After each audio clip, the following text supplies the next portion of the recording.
अच्छा, अब हम पढ़ने लगे हैं।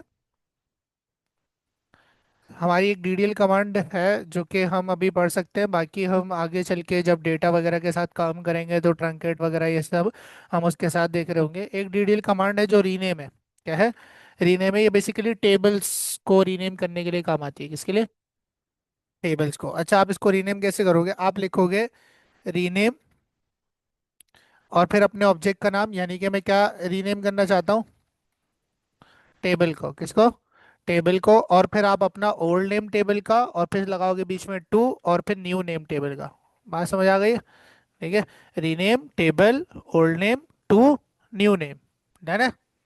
ठीक है। पुराना नाम भी बताना है और नया नाम भी बताना है। ठीक है, तो चलते हैं अपने जैम को ओपन करते हैं, और जैम को ओपन करने के बाद एक डेटाबेस जो हमने बनाया हुआ था उसी को हम ओपन कर लेंगे, जिसका नाम हमने क्या रखा हुआ था, जो कि हमने ड्रॉप कर दिया था, सॉरी। तो दोबारा बनाना पड़ेगा। MySQL dash u root से हम लॉगिन कर लेते हैं MariaDB के अंदर, और फिर हम यहाँ पर एक डेटाबेस बनाएंगे, क्रिएट डेटाबेस। और क्या करेंगे? डेटाबेस का नाम क्या रखें? स्कूल। ठीक है, तो हमने डेटाबेस का नाम क्या रख दिया? स्कूल। यूज करेंगे स्कूल को, तो यहाँ पर हमने यूज लगा लिया स्कूल के अंदर। और यूज करने के बाद हमने इसको एक्टिव करने के बाद इसके अंदर हम एक टेबल बनाना है। कैसे बनाएंगे? क्रिएट टेबल, और टेबल का नाम मैंने रख दिया स्टूडेंट्स, और फिर यहाँ पर मैंने रख दिया std_id जो कि इंटीजर होगी। मैंने यहाँ रख दिया std_name जो कि एक वारचार टाइप का होगा। ठीक है, और यहाँ पर मैंने 40 रख दिया। उसके बाद मैंने std_age रख दिया जो कि मेरे पास इंटीजर टाइप की होगी। यहाँ मैंने करा टेबल को क्लोज और टर्मिनेट करके मेरा टेबल रेडी हो चुका है ना? ये टेबल करने के बाद भाई मुझे ख्याल आया कि सर मैंने स्टूडेंट्स गलत रख दिया, मुझे एम्प्लॉयज रखना था टेबल का नाम। तो एक तरीका ये है कि ड्रॉप कर लो टेबल को दोबारा से और फिर दोबारा से क्रिएट कर लो। लेकिन अगर रीनेम करना चाहते हो सिर्फ टेबल के नाम को, तो कैसे करेंगे? Using rename. हमने लिखा रीनेम करो किसको? टेबल को। किस टेबल को? स्टूडेंट्स के टेबल को। टू किसमें? एम्प्लॉयज में। किसमें? एम्प्लॉयज में। एंटर किया, क्या कह रहा है? अच्छा, शो टेबल्स करते देखते किस नाम से आ रहा है ना? रीनेम हो गया। ठीक है, तो इस तरह से हम रीनेम कर सकते हैं अपने टेबल्स यानी अपने ऑब्जेक्ट्स को डेटाबेस के। अच्छा, अब हम पढ़ने लगे हैं एक डीएमएल कमांड, आज डेटा मैनिपुलेशन लैंग्वेज। ठीक है, जो कि आपके पास डेटा को मैनिपुलेट करने के लिए काम आती है। किसे? डेटा मैनिपुलेशन के लिए। अब डेटा मैनिपुलेट करने का क्या मतलब है? देखो, हमने स्ट्रक्चर बनाया, हमने डेटाबेस क्रिएट किया, हमने डेटाबेस के अंदर टेबल क्रिएट करना सीखा, हमने टेबल के अंदर कॉलम्स ऐड करना सीखे।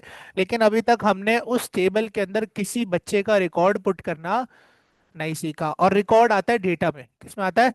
स्ट्रक्चर में वो नहीं आता। तो जो चीज स्ट्रक्चर में नहीं आती वो डीडीएल कमांड से मैनिपुलेट नहीं हो सकती। डेटा हमेशा मैनिपुलेट करोगे आप डीएमएल कमांड से। जैसे आप अपने डेटाबेस टेबल और अपने कॉलम्स को क्रिएट करने के लिए क्रिएट डीडीएल कमांड का यूज करते थे, इसी तरह किसी भी रिकॉर्ड यानी डेटा को उस टेबल के अंदर क्रिएट करने के लिए हम यूज करते हैं इंसर्ट कमांड का। किसका? इंसर्ट से डेटा एंटर होता है और क्रिएट से ऑब्जेक्ट्स बनते हैं, यानी डेटाबेस का स्ट्रक्चर बनता है। क्या बनता है?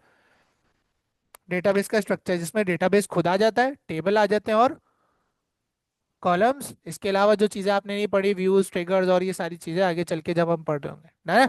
तो इंसर्ट के थ्रू आप किसी भी टेबल के अंदर डेटा पुट कर सकते हो। बात समझ आ रही है? ऐसा नहीं है कि आप टाइप करके डेटा पुट कर रहे होगे। ठीक है, इसके लिए भी आपको क्या चाहिए? एक कमांड चाहिए। अच्छा सर, सिर्फ इंसर्ट लिखने से थोड़ी डेटा एंटर हो जाएगा। मुझे इंसर्ट के साथ उसे बताना है कि कौन कौन से कॉलम्स में डेटा पुट करना है और क्या डेटा पुट करना है, वो वैल्यूज भी तो मैंने देनी है। ठीक है, तो आज हम ये सीखेंगे। अब इंसर्ट का कैसे यूज कर सकते हैं हम? टेबल आपने बना लिया। ठीक है, हमने टेबल बनाया हुआ है किस नाम से? एम्प्लॉयज नाम से, जिसके अंदर std_id, std_name, std_age है। जो कि और लग रहा है, तो एक काम करते हैं कि जो हमारी रीनेम वाली कमांड थी इसको हम कर देते हैं कि जो हमारा अभी एम्प्लॉयज टेबल है उसको रीनेम कर दो स्टूडेंट्स में। किसमें?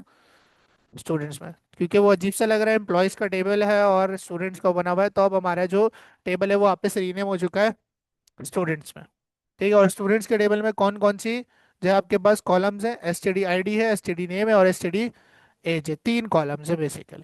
ठीक है, अब यहाँ देखो, इंसर्ट कैसे करोगे रिकॉर्ड? आप लिखोगे इंसर्ट, फिर आप लगाओगे इनटू का क्लॉज। क्या लगाओगे? इनटू। भाई किस में इंसर्ट करूं? इंसर्ट करो किस में? स्टूडेंट्स के टेबल में, यानी कि क्या आएगा? टेबल का नाम आएगा। क्या आएगा? टेबल का नाम, इंसर्ट इनटू टेबल का नाम, यानी कि जो रिकॉर्ड आप इंसर्ट करना चाहते हो भाई, फॉर एग्जांपल मैं जो है ना उवैद का रिकॉर्ड इंसर्ट करना चाहता हूँ, उवैद की आईडी है 1, उवैद का नाम है उवैद, और उवैद की एज है फॉर एग्जांपल 20 साल। ये रिकॉर्ड मैं इस टेबल में इंसर्ट करना चाहता हूँ, तो मैं उसके लिए क्वेरी क्या लिखूंगा, इंसर्ट करो इनटू किस में, स्टूडेंट्स के टेबल के अंदर, यानी कि जो भी टेबल का नाम है जिसमें मैं इंसर्ट करना चाहता हूँ। उसके बाद मैं यहाँ लगाऊंगा राउंड ब्रैकेट्स, क्या लगाऊंगा, राउंड ब्रैकेट्स, और इन राउंड ब्रैकेट्स के अंदर मैं वो कॉलम्स बताऊंगा जिनका मैं डेटा पुट करना चाहता हूँ। यानी कि मैं उवैद की आईडी भी पुट करना चाहता हूँ, उवैद का नाम भी, और उवैद की एज भी। इनमें से कुछ स्किप करना चाहूँ तो मैं कर सकता हूँ, क्योंकि बाय डिफॉल्ट कॉलम्स है नल। बात समझ आ रही है? ठीक है। अब मुझे देखो वो कॉलम्स डिफाइन करने हैं जिस कॉलम का डेटा मैं उवैद का पुट करना चाहता हूँ। मैंने कहा S T D I D comma S T D name comma S T D H. भाई मुझे उवैद के जो रिकॉर्ड है उसके अंदर तीनों चीजें उवैद की पुट करनी है, ये लाजमी आपने बताना है। इसके बगैर भी चल जाता है, लेकिन जो सही तरीका है वो मैं आपको बता रहा हूँ। ठीक है, इसके बगैर भी चल जाएगा, लेकिन ये सही तरीका है। क्या करोगे, इंसर्ट इनटू टेबल का नाम, जिस टेबल में इंसर्ट करना चाहते हो, और जो रिकॉर्ड आप जिस बच्चे का रिकॉर्ड पुट कर रहे हो उसकी कौन कौन सी वैल्यूज किस किस कॉलम में पुट करना चाहते हो, वो सारे कॉलम्स आपने बताने हैं। कि भाई मैं S T D I D में भी डेटा पुट करना चाहता हूँ, एस टी डी नेम में भी, और एसटीडी एज में भी। आपने ये बता दिया, अब सर आपने ये बता दिया, लेकिन अब वो जो एक्चुअल में वन वन आईडी है, जो उवैद का नाम है और जो उवैद की एज है, वो कैसे दूंगा। अब वो आप इस राउंड ब्रैकेट के बाहर आओगे, और यहाँ मैं एंटर कर रहा हूँ, आप सीधी लाइन में भी लिख सकते हो ताकि आपको नजर आए, वरना ये अंदर चला जाएगा। और यहाँ पर फिर आपने लिखना है वैल्यूज, क्या लिखोगे, वैल्यूज का क्लॉज, और फिर वैल्यूज के बाद आप राउंड ब्रैकेट दोबारा लगाओगे, क्या लगाओगे, राउंड ब्रैकेट दोबारा। अब यहाँ पर आपने इस राउंड ब्रैकेट को बिल्कुल इस राउंड ब्रैकेट की तरह समझना है। अब जब आपने इस राउंड ब्रैकेट के अंदर पहले कौन सा कॉलम लिखा था, एसटीडी आईडी, तो आप बच्चे की यहाँ पर उसकी वैल्यू दोगे, एसटीडी आईडी कॉमा, फिर आपने दूसरे कॉलम में क्या दिया था, एसटीडी नेम, तो कॉमा के बाद आप बच्चे का नाम प्रोवाइड करोगे। याद रहे वारचार और टेक्स्ट की वैल्यूज जब आप दे रहे होगे तो सिंगल कोट्स या डबल कोट्स में दोगे, किस में दोगे, सिंगल कोट्स या डबल कोट्स। तो मैंने सिंगल कोट्स लगाया और यहाँ पर लिख दिया मैंने अवैध, क्या लिख दिया, अवैध, और फिर कॉमा लगा के मैंने अवैध की एज लिख दी 30। क्या मुझे 30 पे सिंगल कोट्स लगाने की जरूरत है, क्योंकि वो इंटीजर डेटा टाइप है ना। ठीक है, तो यहाँ पर देखो, इंसर्ट करो इस किस में, टेबल का नाम जिसमें भी इंसर्ट करना चाहते हो, कौन कौन से कॉलम्स में इंसर्ट करना है वो भी बताओगे, और फिर उस कॉलम्स की वैल्यूज आप इसके आगे बता रहे हो ना। तो देखते हैं किस तरह से हम इंसर्ट कर सकते हैं। आओ, यहाँ पर हमने लिखा, अच्छा पहले डिस्क्राइब करता हूँ मैं टेबल को, स्टूडेंट्स को। ठीक है, और यहाँ पर देखते हैं किस तरह से कर सकते हैं। इंसर्ट करो इनटू किसमें, टेबल का नाम क्या है, स्टूडेंट्स। भाई इंसर्ट करो रिकॉर्ड किसमें, स्टूडेंट्स में। फिर राउंड ब्रैकेट में कौन कौन से कॉलम्स में इंसर्ट करो भाई, मैंने कहा एसटीडी आईडी में इंसर्ट करो, एसटीडी नेम में। अगर आप ये नहीं बताओगे तो आपके लिए मसला होगा। ठीक है, एसटीडी एज। ठीक है, उसके बाद वैल्यूज, के भाई ये जो कॉलम्स आपने बताए इसकी वैल्यूज भी तो दोगे। फिर हमने राउंड ब्रैकेट लगाया, और राउंड ब्रैकेट के अंदर हम एक्चुअल में इनकी वैल्यूज प्रोवाइड कर रहे होंगे। मैंने कहा 1001 आईडी हो गई, मैंने कहा उवैद हो गया नाम बच्चे का, और बच्चे की एज हो गई फॉर एग्जाम्पल 20, टर्मिनेटर। बात समझ आ रही है, इंसर्ट इनटू टेबल का नाम, कॉलम नेम्स, वैल्यूज और एक्चुअल वैल्यूज। ठीक है, हमने एंटर किया, देखो क्या कह रहा है, query okay, one raw affected. ठीक है, अब रिकॉर्ड इंसर्ट हो गया, मुझे ने बोल दिया कि भाई हो गया, लेकिन मैं देखूंगा कैसे, एक्सेल में तो टेबल सामने नजर आ रहा होता है, इधर तो टेबल ही नजर नहीं आ रहा। क्या करेंगे, डिस्क्राइब से तो स्ट्रक्चर दिखता है, डेटा थोड़ी दिखता है। ये लो, डिस्क्राइब से स्ट्रक्चर दिखता है, डेटा नहीं दिखेगा। अब यहाँ पर आपके पास एंट्री होती है दूसरी, डी डीएमएल कमांड जिसका नाम है सिलेक्ट। क्या नाम है, सिलेक्ट, जो हमारे पास डीएमएल में भी आती है और डीक्यूएल के अंदर भी आती है, डेटा क्वेरी लैंग्वेज और डेटा मैनिपुलेशन लैंग्वेज, तीनों दोनों के अंदर आती है। ठीक है, अब सिलेक्ट का क्या काम है, सेलेक्ट का आपके पास काम है फैचेस डेटा फ्रॉम टेबल्स। सेलेक्ट क्या करता है, आपको टेबल्स में से डेटा फेच करके, यानी कि डेटा ला कर देता है, डेटा दिखाता है। बात समझ आ रही है। ठीक है, फिर इसके आगे हम एक क्लॉज होता है वेयर का, अगर वो लगाते हैं तो हम किसी कंडीशन की बेस पे भी डेटा को देख सकते हैं। खैर वो आगे की बात चलेंगे, लेकिन अगर आपको किसी भी टेबल का डेटा फेच करना है या देखना है, तो आप कौन सी कमांड का यूज करते हो, सेलेक्ट का। ठीक है, अब सेलेक्ट की कमांड लिखने का क्या तरीका है, आओ देखते हैं। अगर आप चाहते हो कि आपको किसी पर्टिकुलर टेबल का सारा डेटा दिख जाए, किसी पर्टिकुलर टेबल का सारा डेटा दिख जाए, सारे कॉलम्स का, कितने कॉलम्स का, सारे कॉलम्स का सारा डेटा दिख जाए, स्टूडेंट्स टेबल का, जैसे मेरे पास स्टूडेंट्स टेबल है, मैं चाहता हूँ स्टूडेंट टेबल के अंदर जितना डेटा है और जितने कॉलम्स का डेटा सब दिख जाए।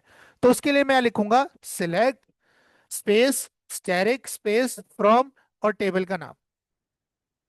अब ये क्या सर वाला है, अब बोल लो सिलेक्ट करो, हासिल करो स्टैटिक। अब स्टैटिक का एसक्यूएल के अंदर मतलब होता है ऑल। क्या मतलब होता है, ऑल, सारा, ऑल यानी सारा। ठीक है, तो सेलेक्ट ऑल फ्रॉम टेबल का नाम। स्टैटिक का क्या मतलब होता है रजिया, ऑल, सारा। ठीक है, स्टैटिक का क्या मतलब होता है, ऑल यानी कि सारा का सारा। तो मैं कह रहा हूं सेलेक्ट कर लो सारा का सारा डेटा, किसमें से, फ्रॉम टेबल का नाम जो भी मैं दूंगा। बात समझ आ रही। तो ये कमांड क्या करेगी, उस टेबल में जितने कॉलम्स हैं, जितना डेटा है, जितनी रॉज हैं, जितने कॉलम्स हैं, सारा डेटा मुझे फैच करके दिखा देगी। ठीक है। और ये जो मुझे रिजल्ट यानी कि जो डेटा रिटर्न करती है उसे हम कहते हैं रिजल्ट सेट। क्या कहते हैं, रिजल्ट सेट। ठीक है, ये टर्म यूज होती है बार बार तो इसलिए बता दिया। आओ चेक करते हैं। मेरे पास डेटा है लेकिन मैं डेटा बिना सेलेक्ट के नहीं देख सकता या उसे मैं हासिल नहीं कर सकता, तो सिलेक्ट एक बहुत इंपॉर्टेंट कमांड है एसक्यूएल के अंदर। बात समझ आ रही है। ठीक है, तो मैं लिखता हूँ सेलेक्ट स्टेरिक यानी कि ऑल, सारा का सारा डेटा सेलेक्ट करो, किसमें से, फ्रॉम स्टूडेंट्स के टेबल में से, किसमें से, एंटर किया, देखो आ गया। ठीक है। अच्छा, अच्छा मैंने अभी आपको यहाँ पर स्टैटिक का मतलब ऑल बताया, लेकिन आपके पास स्टैटिक का मतलब होता है ऑल डेटा नहीं, इसका मतलब होता है ऑल कॉलम्स। क्या मतलब होता है, ऑल कॉलम्स। अभी आपके पास कितने कॉलम्स हैं इस टेबल में, हाँ, कितने, एक, तीन, कितने, तीन है। ठीक है, तो आपके पास इसमें तीन कॉलम्स है। तो स्टैटिक का मतलब यानी ऑल कॉलम्स। अच्छा सर, अगर मैं सिर्फ सारे बच्चों का डेटा तो देखना चाहता हूँ लेकिन सारे बच्चों की सिर्फ आईडीज देखना चाहता हूँ। अच्छा एक काम करते हैं सर, एक और रिकॉर्ड इंसर्ट करते हैं। क्या करते हैं, जो हमने इंसर्ट की वो क्वेरी लिखी थी ना, इसके अंदर मैंने रिकॉर्ड कर दिया 1002 और यहाँ पर मैंने कर दिया ताहा, और यहाँ पर मैंने एज कर दी फॉर एग्जांपल 30, मैंने एंटर किया, रिकॉर्ड भी इंसर्ट हो गया। फिर से सेलेक्ट स्टैटिक फ्रॉम स्टूडेंट चलाएंगे, देखो दो रिकॉर्ड आ गए। ठीक है, जितनी बार चलाना चाहो आप चला सकते हो। ठीक है। अच्छा, अब यहाँ पर आपके पास दो आ रहे हैं। अब देखो सेलेक्ट स्टैटिक फ्रॉम चला रहा हूँ तो मुझे सारे कॉलम्स का सारा डेटा दिखा रहा है। मैं चाह रहा हूँ सारा डेटा तो दिखाए लेकिन सिर्फ नाम दिखाए बच्चों के। क्या दिखाए, सिर्फ एसटीडी नेम वाला कॉलम दिखाए, बाकी दो कॉलम्स मुझे नहीं दिखाए। अब क्या करेंगे, अब यहाँ पर जो आप लिख रहे हो ना सेलेक्ट ऑल, आप ऑल की जगह पर यहाँ पर कॉलम नेम भी डिफाइन कर सकते हो। क्या डिफाइन कर सकते हो, कॉलम नेम। आप यहाँ लिख सकते हो कि भाई सेलेक्ट करो सिर्फ एसटीडी अंडरस्कोर नेम का कॉलम। किसका कॉलम, नेम का कॉलम, फ्रॉम किसमें से, स्टूडेंट्स के टेबल में से। अब ऑल की जगह मैंने क्या दे दिया इसको, कॉलम का नाम दे दिया। अब ये सिर्फ मुझे बच्चे तो दिखाएगा लेकिन सिर्फ बच्चों के नाम दिखाएगा। बात समझ आ रही है। अच्छा सर, अगर दो कॉलम देखने हैं, तो आप यहाँ पर ना कॉमा लगा के दे सकते हो, STD ID comma STD name, और सारे देखने दो स्टैटिक, सारे कॉलम्स देखने दो स्टैटिक। ठीक है, सेलेक्ट करो स्टडी आईडी का कॉलम और एसटीडी नेम का कॉलम, किसमें से, स्टूडेंट में से। अच्छा, ये एक तरह का ना समझो फिल्टर हो गया कि आप कॉलम्स फिल्टर कर सकते हो इसकी मदद से। बात समझ आ रही है। ठीक है। अच्छा, बात आती है कि सर अगर मुझे रिकॉर्ड फिल्टर करने, मुझे सिर्फ उस बच्चे का रिकॉर्ड देखना है जिसकी आईडी 1002 है। ठीक है, तो वो हम नेक्स्ट क्लास में पढ़ेंगे, वेयर क्लॉज कहते हैं उसे, कि अगर आपको रिकॉर्ड्स पे फिल्टर लगाना है तो आप कैसे लगा सकते हो। ये तो हम कॉलम्स को फिल्टर कर रहे हैं, रिकॉर्ड पे तो नहीं लगा रहा, लग रहा ना ये फिल्टर, वो तो मुझे दोनों बच्चों के नाम दिखा रहा है। ऐसा ही है, यहाँ पर देखो। ठीक है, तो ये आपके कॉलम्स यानी आपकी फील्ड्स को फिल्टर कर रहे हैं, ना कि आपके रिकॉर्ड को। ठीक है, तो याद रखो जब भी कॉलम फिल्टर करने हैं तो सेलेक्ट के साथ स्टैटिक लिखा है उसकी जगह पर कॉलम के नाम आ जाएंगे। और जब भी रिकॉर्ड फिल्टर करने हैं तो वहां पर वेयर क्लॉज यूज होता है। कौन सा क्लॉज यूज होता है, वेयर का, वो हम नेक्स्ट क्लास में पढ़ रहे होंगे। बात समझ आती है।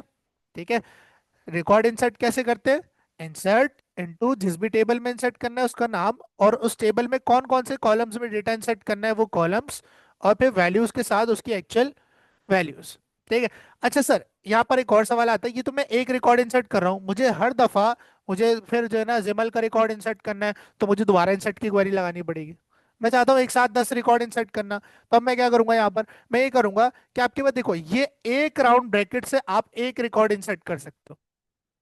वैल्यूज के बाद अगर आपने एक राउंड ब्रैकेट लगाया है तो उससे आप एक बच्चे का रिकॉर्ड इंसर्ट कर सकते हो। अगर आपको दो बच्चों का करना है तो आप दो राउंड ब्रैकेट लगाओगे। कितने लगाओगे? दो। और अगर तीन का करना है तो तीन लगाओगे, लेकिन हर एक के बीच में कॉमा होगा। क्या होगा? कॉमा। ठीक है, इस तरह से देखो, टू और यहाँ मैंने लिख दिया, सॉरी, टू और यहाँ मैंने लिख दिया सिमल, और यहाँ मैंने लिख दिया 17। बात समझ आ रही है? ठीक है, इस तरह से आप मल्टीपल्स रिकॉर्ड्स भी इंसर्ट कर सकते हो, बस आपने राउंड ब्रैकेट ऐड करते जाना है और बीच में आपने कॉमा लगाते जाना है। ठीक है, ये राउंड ब्रैकेट खत्म हो, इसके अंदर मत लिख देना कॉमा डाल के, राउंड ब्रैकेट अलग से लगेगा अलग रिकॉर्ड के लिए। ठीक है। देखो, अगर मैं यहाँ पर ये रिकॉर्ड यहाँ से हटाऊं और यहाँ पर मैं आईडी कर देता हूँ 3, और 3 करने के बाद यहाँ पर नाम मैं कर देता हूँ